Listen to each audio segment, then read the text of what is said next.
Why do men who think too much fail? Men lose more in love by thinking too much than by acting. Overthinking kills attraction, drains confidence, and makes you appear weak. Today, I'll show you the brutal Stoic truth, why your mind is your worst enemy in love, and how to take back control.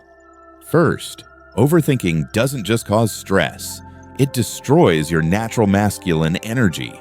Women feel it immediately. Instead of being present, decisive, and grounded, you're stuck in your head. Every word is rehearsed, every action doubted, every move second-guessed. Ask yourself, how can someone trust your strength if you can't trust yourself? Stoicism teaches that confidence doesn't come from predicting the future, but from mastering your reaction to the present. The man who overthinks always lives in fear of what might happen, while the Stoic lives in the reality of what is happening right now. This gap is why overthinkers appear weak. Women don't feel protected around them, they feel uncertain. And uncertainty kills attraction faster than rejection ever will. So if overthinking kills attraction, what exactly does it do to your ability to lead in love? That's where we turn next. Second, a man who hesitates cannot lead. Overthinking makes you indecisive, trapped in endless analysis.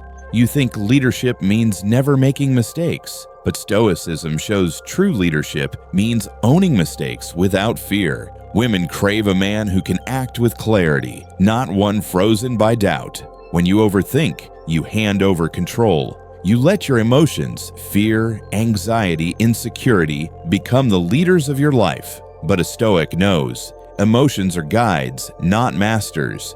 And when leadership collapses, something even more dangerous happens. Your self-respect begins to die. Third, every time you replay scenarios in your head, every time you hesitate to speak your truth, you betray yourself. Self-respect is built on action, not theory. A Stoic man acts, then accepts the outcome with dignity. Overthinking, however, keeps you trapped in fantasy. And fantasy is the opposite of Stoicism. It pulls you away from reality. Without action, your respect for yourself erodes. And once that's gone, no woman can respect you either. But the damage doesn't stop with you. Overthinking also poisons the way women see you.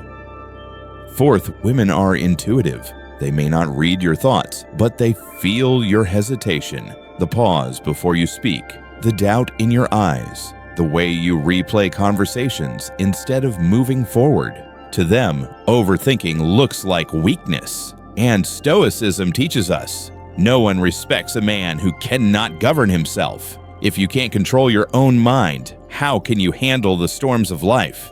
And this leads us to the final brutal truth, the Stoic path out of weakness. Fifth, the Stoic answer to overthinking is simple, but not easy. Discipline your mind to obey reason, not fear. Don't predict outcomes, respond to reality. Don't analyze endlessly, act, then adjust. Don't seek certainty, embrace the unknown with courage. When you live this way, women feel your strength without you needing to prove it. The overthinker seeks approval. The Stoic man doesn't beg for it, he radiates it. Sixth, accept and become stronger. Overthinking isn't just a habit, it's self-destruction. But a Stoic man breaks the cycle. He acts, accepts, and grows stronger. If you're tired of weakness, choose action over thought. And if you found value here, subscribe for more Stoic truths that will reshape your life.